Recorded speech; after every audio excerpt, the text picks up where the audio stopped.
Hey everybody, Joel here. Just want to make a quick video and show you a project that I'm working on. This is a Symbol SPT-1800 barcode scanner.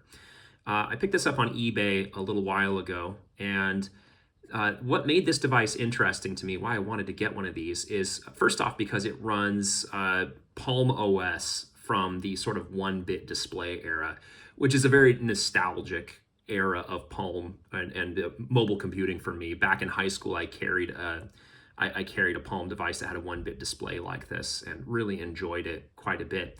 The second reason why this device is interesting to me is because this is the first barcode scanner, handheld barcode scanner from Symbol that had some flavor of 802.11 or what would soon become Wi-Fi on board. So this supposedly has an 802.11 adapter on it. And I'll show you that it does here in a couple of minutes.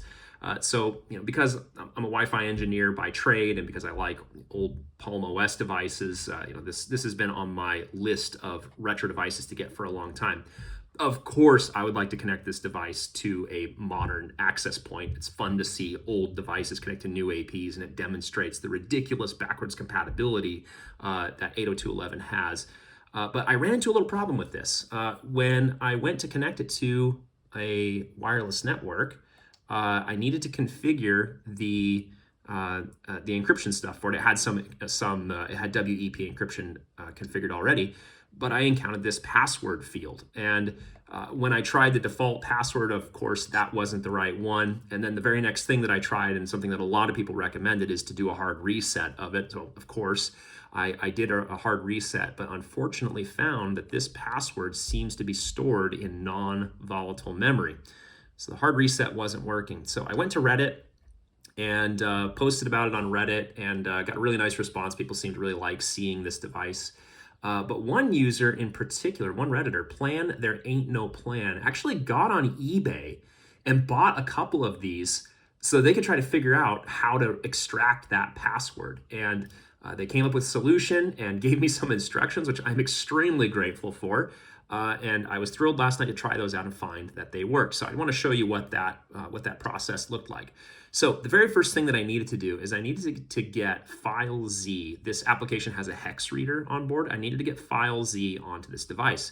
Fortunately, that ended up being really easy. I have my dad's old Palm Tungsten C. He's a medical doctor, and I think he had 3 of these overall, and I think he burned up the first one. He used it so much, and he had a second one that he'd moved on to, and this was like the backup for the backup. And I don't think he ever actually used this in day-to-day work because it's in perfect condition. But what I was able to do is there's a web application called Pilot Bridge. And with Pilot Bridge, you can initiate a hot sync, and it'll actually communicate with the Cradle through the browser and do a hot sync. So I was able to use the install app feature and install file Z. Where is it? Well, it's out of focus, so you can't see it anyway, so it doesn't really matter. But I was able to install file Z on this device and then beam it over to the Symbol barcode scanner using IRDA. So once I got file Z on here, the next step was to make sure that ROM is unchecked. So we'll check S24 preferences, and then we'll go to edit and then tap on the edit button. And then now we need to enter an offset, which if we go back to the instructions, we need to go to line 298. Ooh, we just have to start from the top to do an 8 with graffiti. Perfect. So now we hit go, and immediately you can see there's a lowercase s, PECIA. Let's go down one line. The password appears to be special in all uppercase except for the first letter. Awesome. Okay, so next thing I did, of course, is to go back to the Preferences app and go to Details and go to Radio Config, and now we do a lowercase s, and then I go up to do basically caps lock. So PECIAL, and then we hit OK, and then we have a little bit of a wait here. I'm not sure why it takes a little bit of time, but it does. And there we go. We're into the radio configuration. First off is there's this power mode drop down. I need to go look at the user guide and see what CAM means, but you can configure 1 through 5.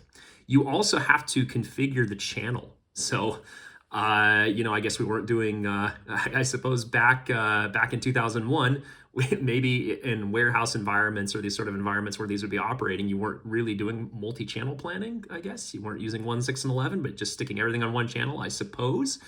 There is a diversity dropdown, so you can choose between both primary or alt. And if we go look at the FCC documentation for this, you can see those two antennas there. So one of those is the left, one of those is the right diversity. Very nice. And then we have, of course, a preamble setting, a long and short preamble. Here's that password that I will reset to the factory default, which I think is just symbol with probably a capital S. And then you can set up your encryption keys, whether that's 128-bit or 40-bit encryption. So yeah, that's all the stuff there for that. So I was absolutely thrilled to get into this. Now, if we leave this and go try to connect to this, so I've put my ESSID in there, told to use DHCP for DNS. I just threw Cloudflare in there. If we go try to connect with this, we run into another problem.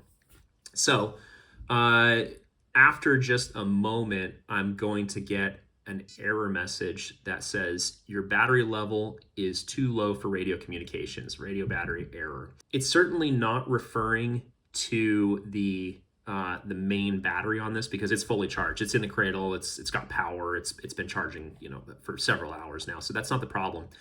Here's what I think is going on.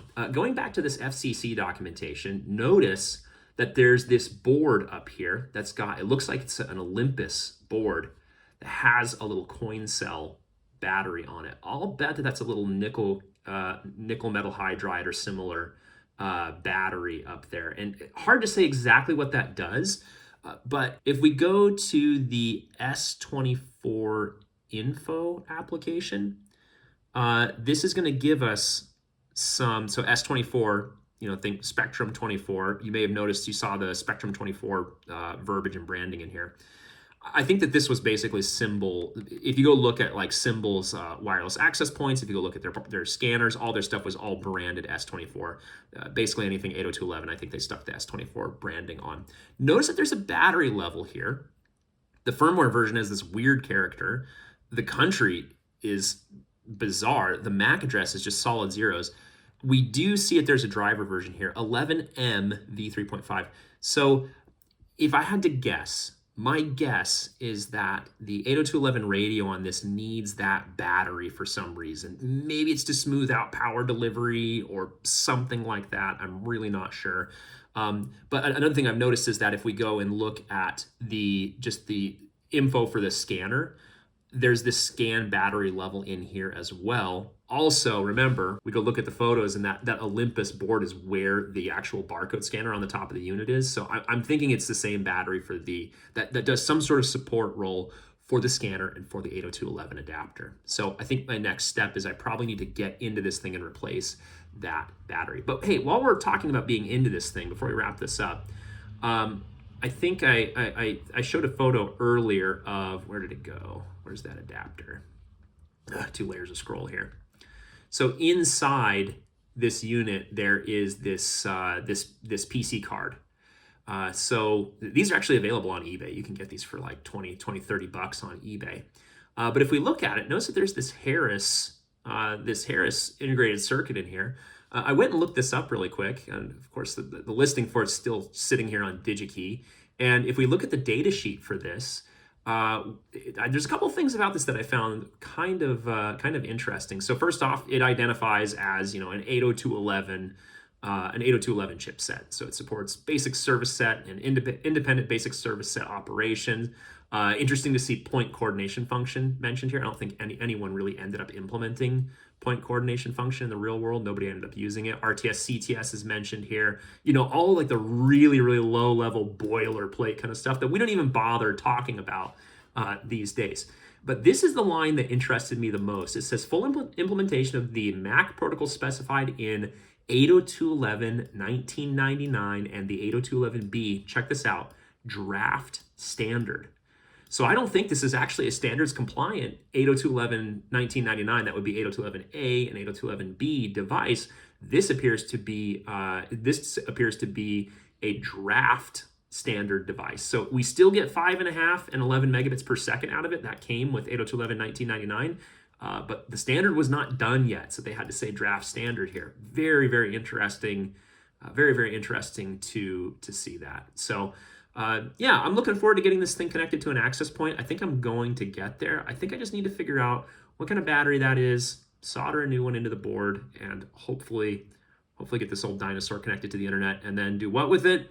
Basically nothing. I just want to see some packets go back and forth, and I will be satisfied. Maybe I'll put an old browser on here and load a web page or something like that. So anyway, I think that's about enough about the SPT 1800. Thanks for checking out this video. I hope you enjoyed it. And yeah, I'll see you next time I come up with something interesting retro computing and Wi-Fi related to talk about. Bye now.